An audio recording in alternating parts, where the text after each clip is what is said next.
Today's show is brought to you by our Patreon supporters, including our Commodore class. That's Commodores Matthew, Hefe, Zuman, Jennings, Long John Sterling, Bull, Yelteek, Vertigon, Contifalende, Rumgut, and Bootstraps Bailey.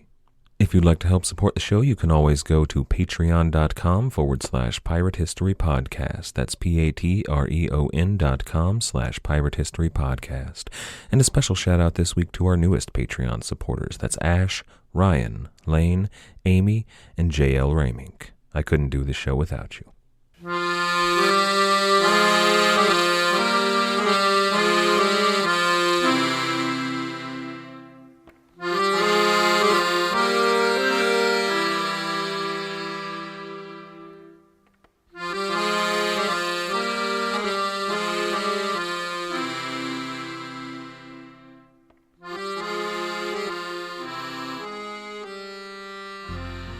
Hello.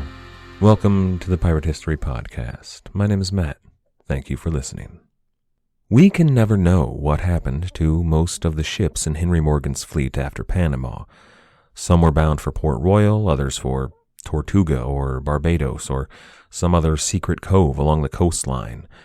Most of these ships didn't keep logs, and the few that did, many of those have been lost. But the few that we can know about are worth discussing. Now, last time we talked about a few relatively small names, so today I'd like to look at some of the more infamous Buccaneers in the days after Panama. Alexander Exquemelin is the most obvious story to tell here, but unfortunately his story just really isn't all that interesting. Now, it totally should be. Had he been a better storyteller and less of a simple chronicler, it might have been something great. As many ships did after Panama, his vessel sailed up the coast of Costa Rica, where they encountered hostile natives and enemy ships and a host of other trials and tribulations. Had Exquemelin been writing with more of the romance and the drama that we expect in shipboard adventures, well, this might have been a great one.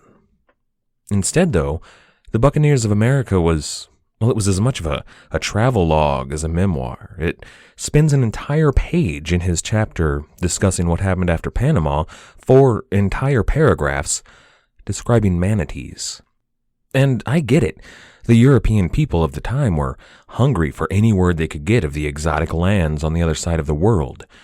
They all knew about boring old ships and sailing, but they'd never seen a manatee or a pineapple or any of the curiosities of the New World, and learning about that was half the fun of Exquemelin's account.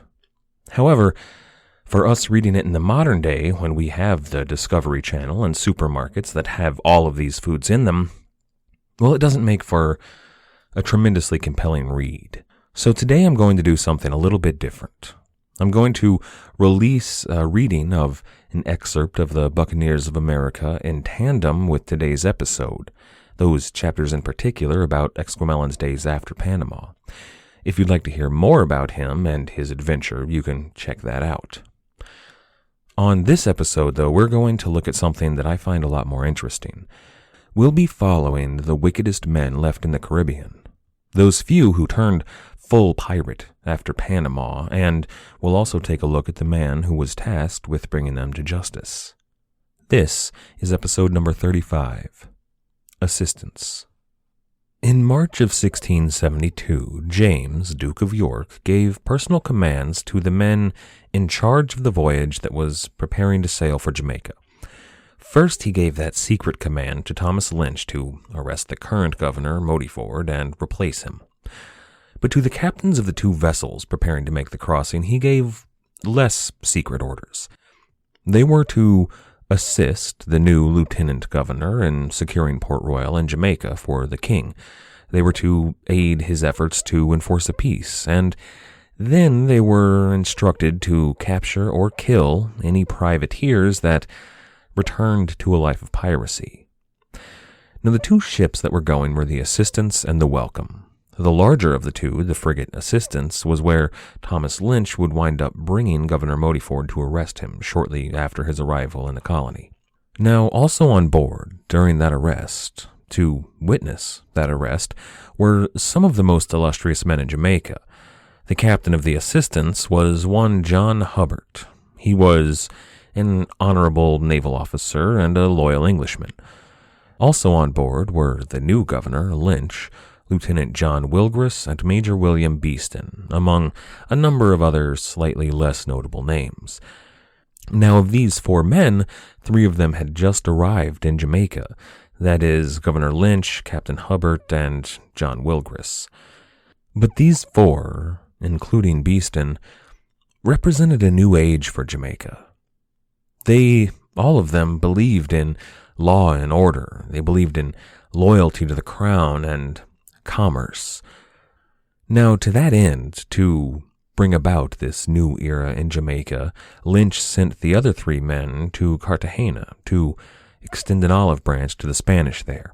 They were to deliver word of Jamaica's new policy on piracy. They were against it, and they were to exchange some English prisoners for some Spanish prisoners. Now, Wilgris, Beeston, and Hubbard strove to serve as examples for just what Jamaica was capable of being. They wanted to show with an example of their lives that Jamaica had changed from the days of a pirate haven into a respectable colony. 3 days into the voyage, Captain Hubbard died. So Lieutenant Wilgris took command of the voyage, and they continued on. When they were in Cartagena, they made arrangements for that prisoner exchange, and each side signed a declaration of the peace accord.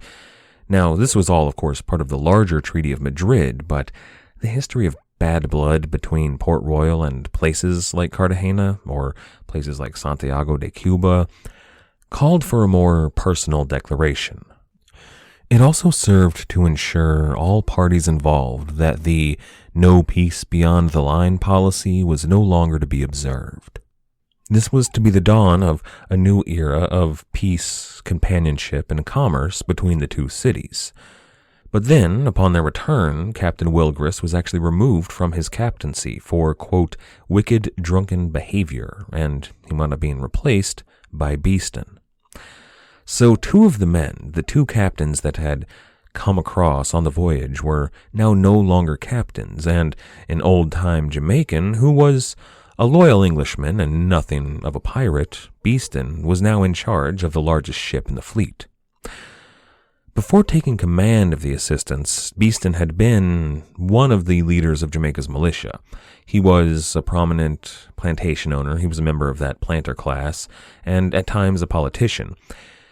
In his past, he'd been involved in other sensitive diplomatic missions, and even at one point elected as a member of the Jamaican Council for Port Royal. After Lynch's arrival, he sort of arose as a leading figure in the anti-Modiford faction on the island that supported the new Governor Lynch and wanted to do away with buccaneering and even privateering altogether. That's probably why he found himself aboard when the governor was arrested in the first place. He proved to be a loyal friend very early on. Now, one of the very first actions that Governor Lynch took was to release his proclamation of an end to privateering. Now, he didn't offer pardons. He didn't need to offer pardons because the voyage to Panama had been officially sanctioned, so none of the men on board were to be in any trouble. But he wanted to let it be known that any man caught buccaneering from here on out, whether they had a letter of marque or not, would be considered a pirate and an enemy of the state. Now, the governor offered all of these men a small parcel of land that he intended for sugar farming, the industry that they were trying to encourage on the island. But almost no one took him up on the offer. You see, what he was offering wasn't a large enough piece of land to grow a decent-sized crop. Far less than what was needed to buy slaves or get new equipment or even buy a little bit more land. Basically, what the new governor was offering was the opportunity of becoming a feudal peasant for the governor of Jamaica and working under the thumb of the East India Company. This wasn't tempting for all of those buccaneers who had spent the past few years with true freedom under their wings. Most of those men had been through all this song and dance before. You see, some set sail for Tortuga, mostly Frenchmen and Dutchmen, but a few set sail for the Main, mostly English captains. You see, they headed for places like Beef Island, and they returned to the roots of buccaneering. Instead of piracy, they would poach cattle or boar from Spanish ranches and herd them back to their ships. Basically, they were 17th century cattle rustlers. But the majority of the men who headed for the Main went for the more profitable, if perhaps a little bit harder, work of cutting logwood. That is, cutting down trees that were used for the production of dye. It earned a pretty penny back in Port Royal. Now, this wasn't piracy. It wasn't crime at sea, but it was of dubious legality. The Spanish claimed the whole mainland under their dominion, and they considered taking anything from them theft and called it piracy.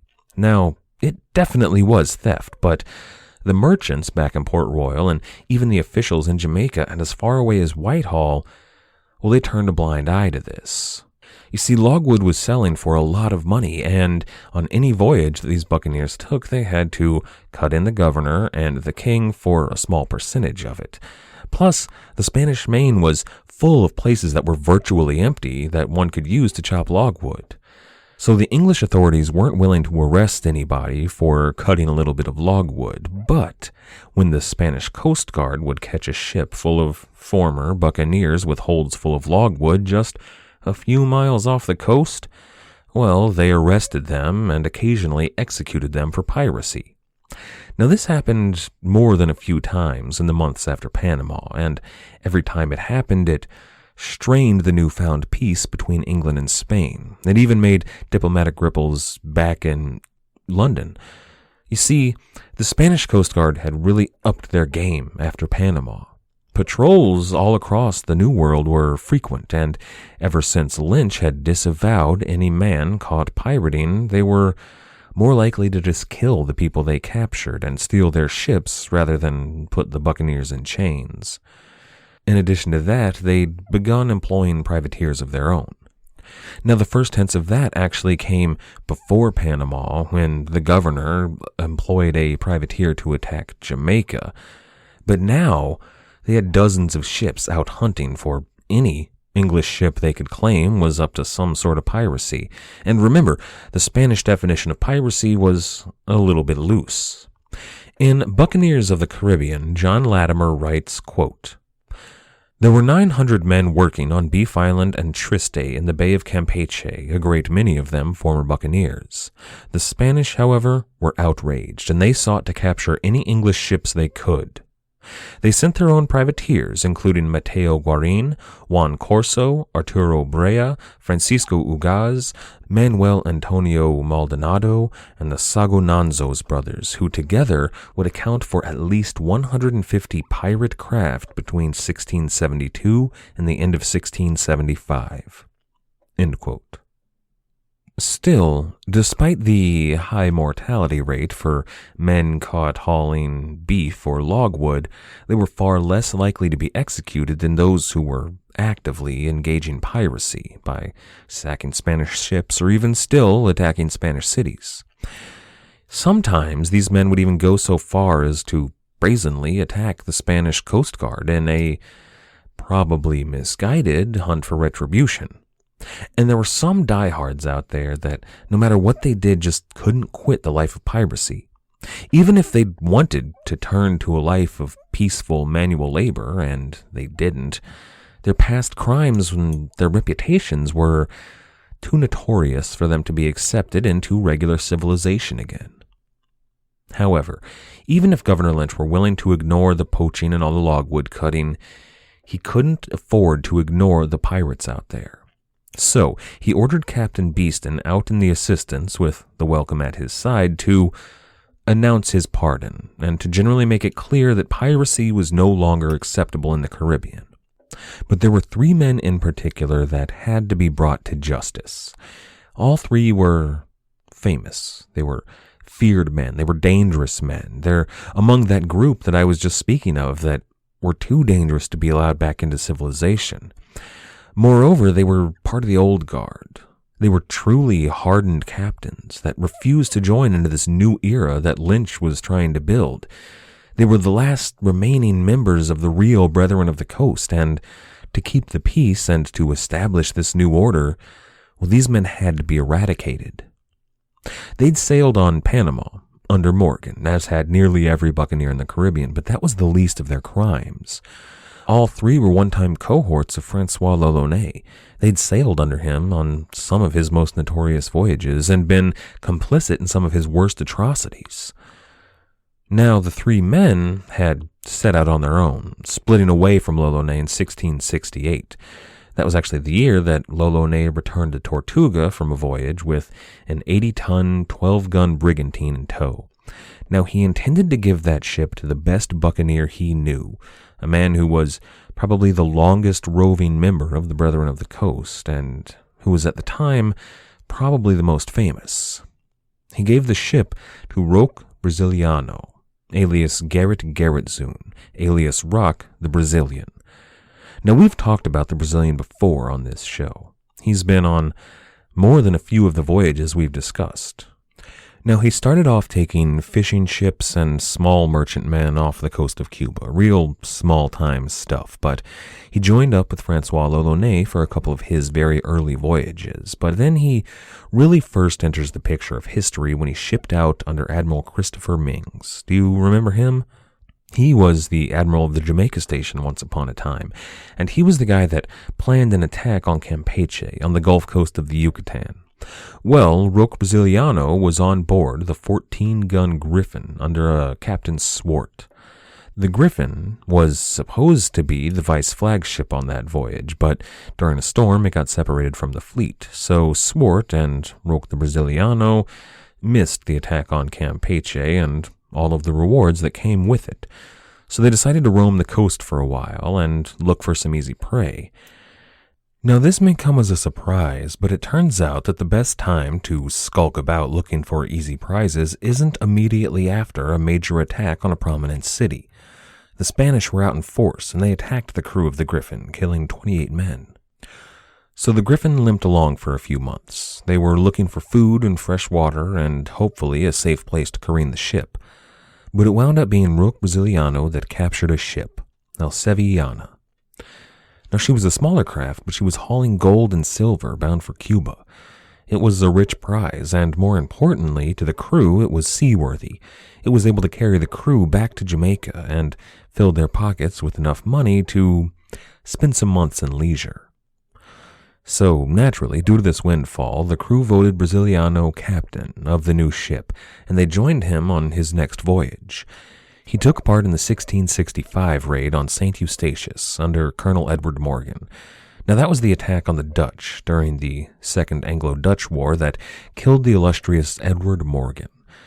Edward was the old English Civil War hero that came to Jamaica to serve as admiral after Mings and Mansvelt, and he was also Henry Morgan's uncle.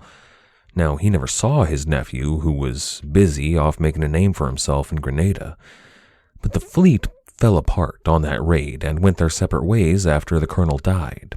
After returning to Port Royal, Braziliano testified to the Admiralty Court, quote, Garrett Garrettson, alias Rocky, deposed to having been chased by Spanish men of war, one of which was the Griffin, which formerly belonged to His Majesty and was commanded by Captain Swart. End quote. This was a little twist of fate, but in the end, Braziliano had a little stint in the clink. But finally, in 1668, he found himself in command of a new ship, that gift from Francois l'Olonnais. Now, a number of his old crew brought shares in his ship, and they joined up with him.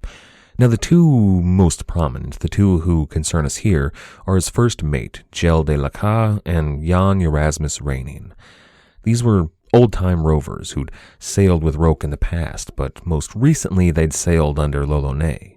All three of these men, the Brazilian, Laca, and Reining, were rovers well before Henry Morgan began roving. These were some of the oldest rovers active in the Caribbean at the time, and they chose their next venture well. Rather than sail with l'Olonnais on the voyage that would wind up costing him and his men their lives, they decided to sail under Captain Henry Morgan on his attack on Portobello. Now, we've covered all of these attacks already.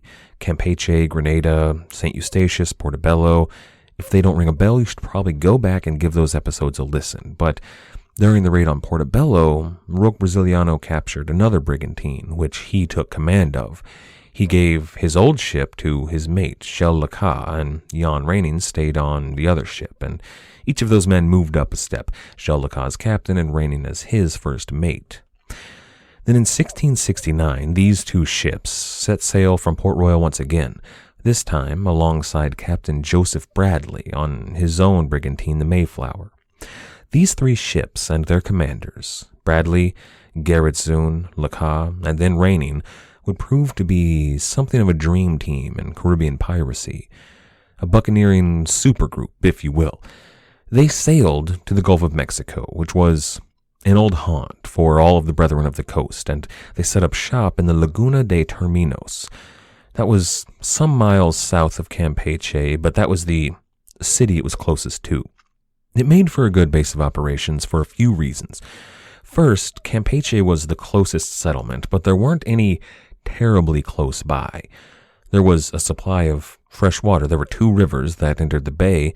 There was good fishing there, and it was a relatively secluded location. So these ships roved out of the laguna and preyed on the smaller merchantmen that were on their way to Campeche.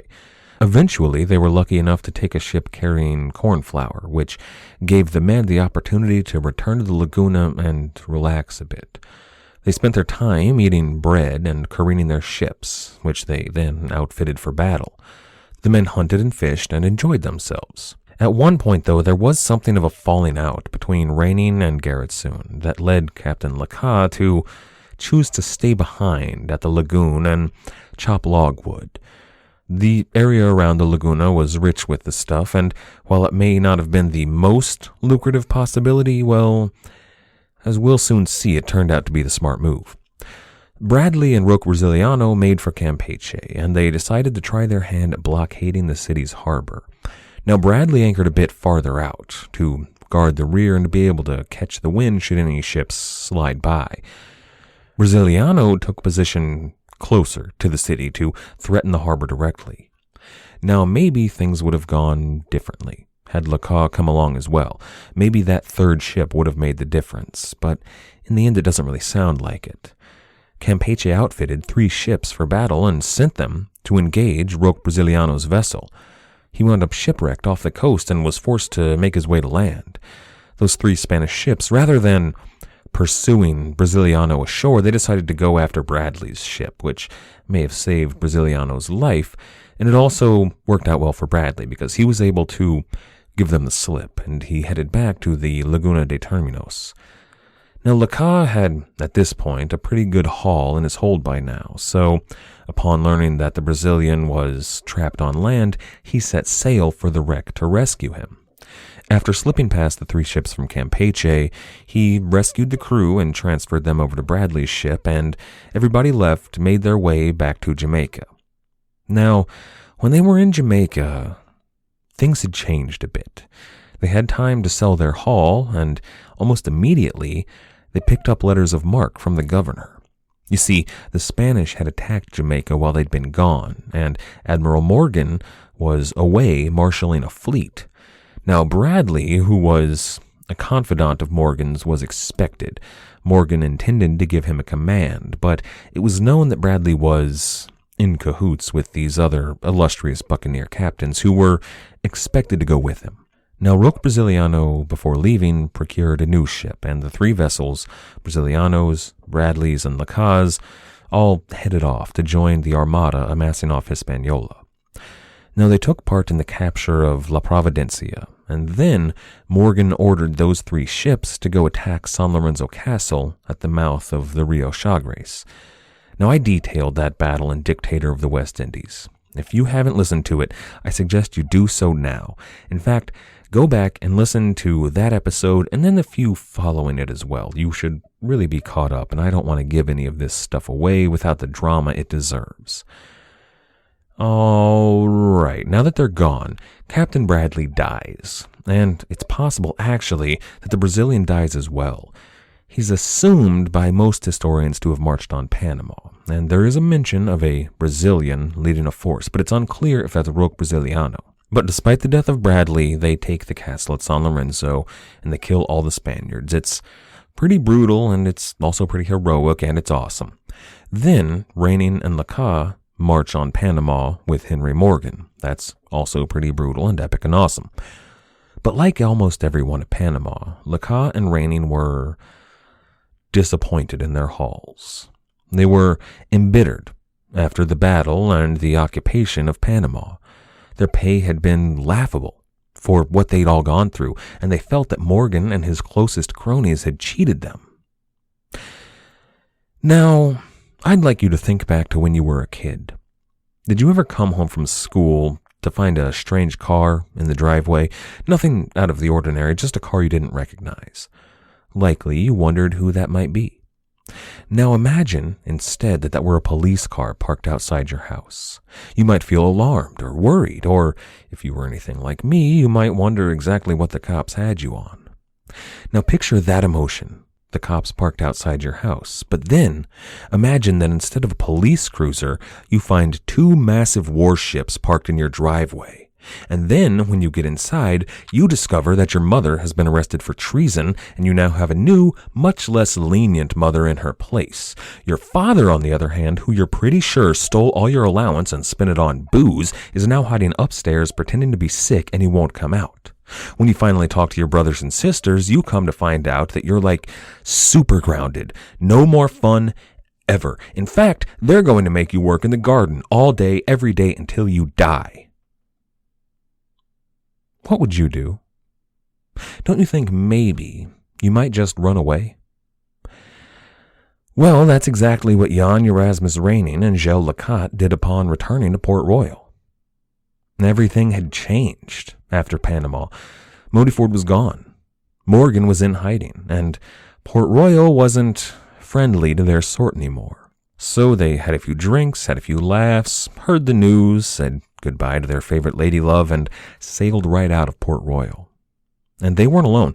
Dozens of other Buccaneer vessels left Jamaica and headed north. They amassed mostly off the south shore of Cuba, where they could poach cattle and boar and keep an eye out for stray merchant ships. Naturally, in the anti-pirate climate after Panama, this upset the Spanish, and it made for tricky territory. You see, there was a war on back in Europe, and it was making itself more and more known in the Caribbean. England and France were allied against Holland. Holland was, well, not exactly allied, but they were supported by Spain. It was kind of an enemy of my enemy situation. Now, Raining and Lacat, they were Dutch, and currently they were raiding their almost allies, the Spanish, off the coast of Cuba. But they were known to sail out of Port Royal and cavort with English pirates. So, in the end, even though most of the actually English pirates had gone off to cut logwood, Raining and Lacat became Governor Lynch's problem. So he had to respond. And to do so, he sent those two ships that were in the harbor at Port Royal, the Assistance and the Welcome, under Major William Beeston, out to deal with the pirates. He was ordered to disperse, to capture, or to kill any rovers he could find, but he had special orders to search out Lacat and Raining. They were to be his priority. Now, he did knock some heads around there in the south of Cuba, but he got the cold shoulder from the governor at Santiago. He was refused entry into the port, or even to resupply any victuals, despite bringing a Spanish ship back to the Spanish at Cuba that the Buccaneers had taken. This was, of course, a symptom of the fact that England and Spain were kind of at each other's throats, despite officially being in a peace. Now, had the governor at Santiago been more accommodating, Beeston might have had better luck, but instead he was forced to return home, and that gave Raining and Lacat the opportunity to slip away. So they headed west for the Gulf of Mexico and their old stomping grounds off the Yucatan. They took a Coast Guard vessel almost immediately, and Raining took command of that ship. However, once he resupplied, Major Beeston wasn't far behind the pair. He caught up pretty quickly, and he chased them up and down the coast, but it was tough going. The two Buccaneers knew this territory well. They knew all the hidden coves and the inlets, and moreover, their smaller sailing vessels had shallower drafts than the large brigantines, and, well, they could hide where the English ships just couldn't follow. In the end, though, Beeston managed to push the 2 vessels to Campeche. He had the corsairs cornered there, but once again, diplomacy got in the way. The 2 Dutch captains were actually able to claim sanctuary in the Spanish city. They were, after all, allies of a sort, and the Spanish refused entry to the English, who were, after all, enemies of a sort. So Beeston, really once again, due to the Spanish being unwilling to cooperate, had to relent, and he decided to hunt easier prey. It was then, after turning away from the city, that he captured the Charity, a known pirate vessel captained by Francis Witherbourne. He transported them back to Port Royal, where Witherbourne was tried and found guilty of piracy and, quote, great violence against the Spaniards. Witherbourne was placed in shackles on board the Welcome to await transport back to England, which, as it would turn out, would be in the company of a much more illustrious pirate. But what about Lacas and Raining? They were Buccaneers, and they were holed up in Campeche, a city that they personally had terrorized more than a few times. Well, historical accounts differ here. Some say that they were imprisoned and tortured. Others that they confessed their crimes and promptly converted to Catholicism and then, well, I suppose, confessed their sins. What we do know is that they were next heard of some months later. They were roving once again, but this time they were roving under a Spanish flag. They used the Laguna de Terminos as a base once again. This time, though, they waited for the Buccaneer crews or the Logwood expeditions, and they arrested them in the name of the Queen of Spain. And they were successful.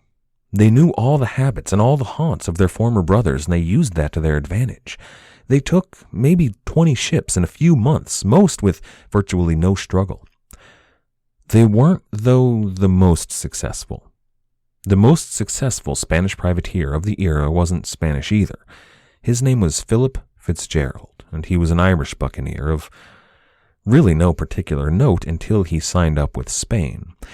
He went by the Spanish name Felipe Geraldino, and in his time serving, he took maybe as many as 40 ships. That relationship, though, kind of makes sense. He was Irish, and he was Catholic, and, well, Spain had a long relationship with Ireland, all the way back to Queen Elizabeth. During this time, when so many Dutch, French, and Irish buccaneers were signing up to work with the Spanish, well, Lynch became concerned, so he wrote back to Lord Arlington of all of the wrongs done to English ships by the Spanish, and by, in particular, their privateers.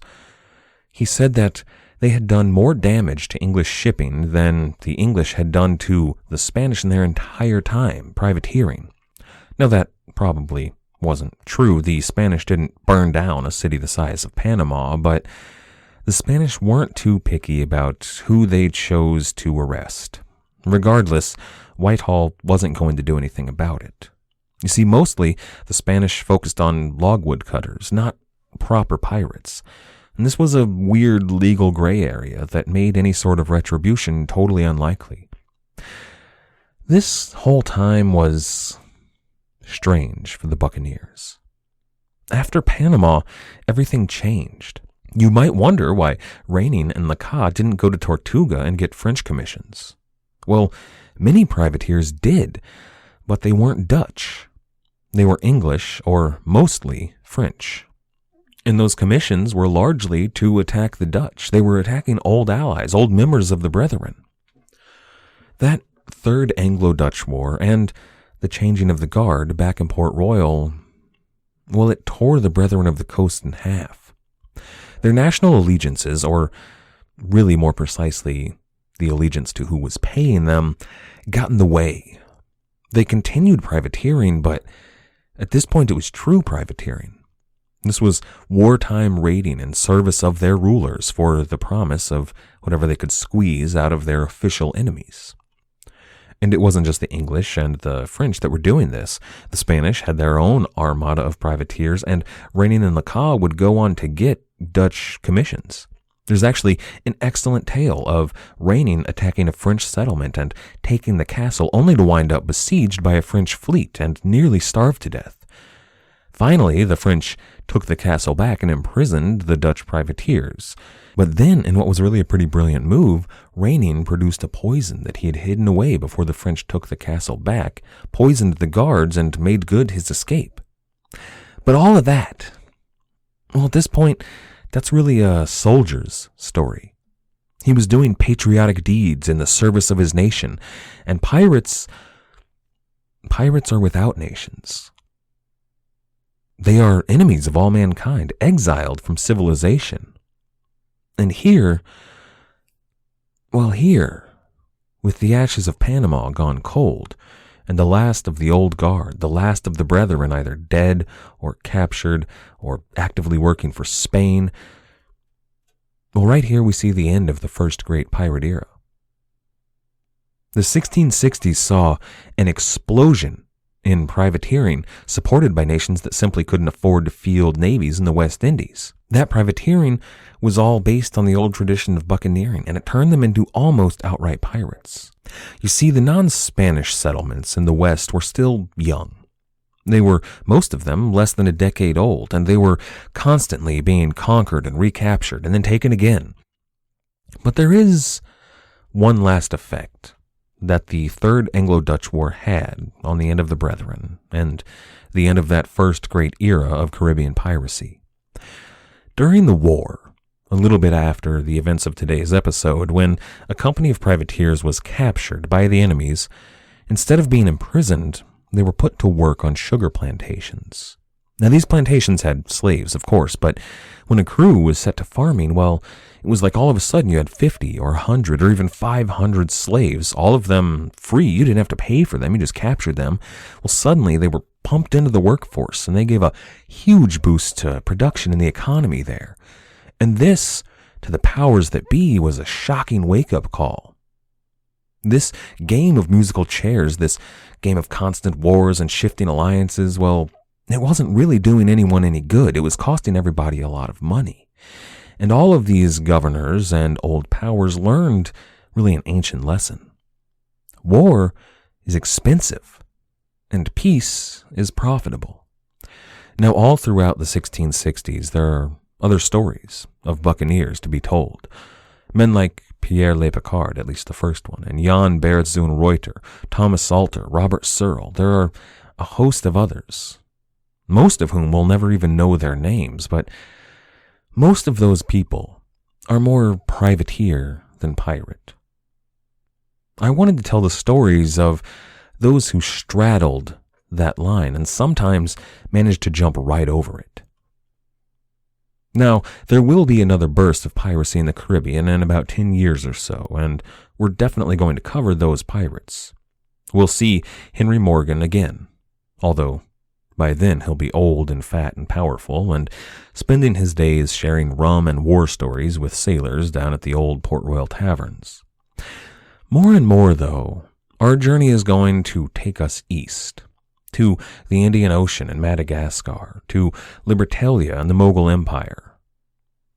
We're going to be looking at pirates like Captain Kidd and Henry Avery, and we're going to begin that journey by following Bartholomew Sharp, Basil Ringrose, and William Dampier on their Pacific adventure. I'd like to thank everybody for listening. I'd also like to thank everybody for your support, both on Patreon and those who have donated to the show, as well as those who have left us a review on iTunes or Stitcher or wherever it is you happen to listen to the show. Everybody who gives us a shout out on Twitter or mentions us to their friends in real life, well, that really helps get the show noticed. Our theme music was, as always, The Old Captain by the fantastic band Brillig. If you haven't checked them out already, go and do so at brillig.com.au. That's brillig.com.au. After you're done over there, why not check out our website at piratehistorypodcast.com, or you can check us out on Facebook, Twitter, SoundCloud, or YouTube. Most importantly, and as always, thank you for listening.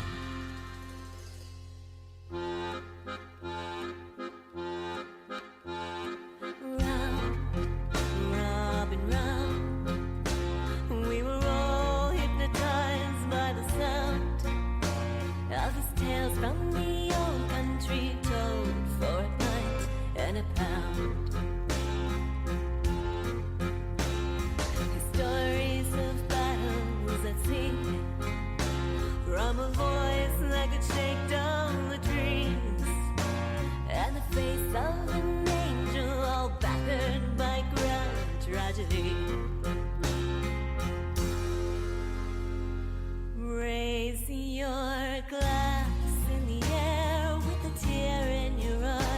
time has come now to bid him goodbye. For at first light this morn, the old captain has died. Let him live on in legend tonight.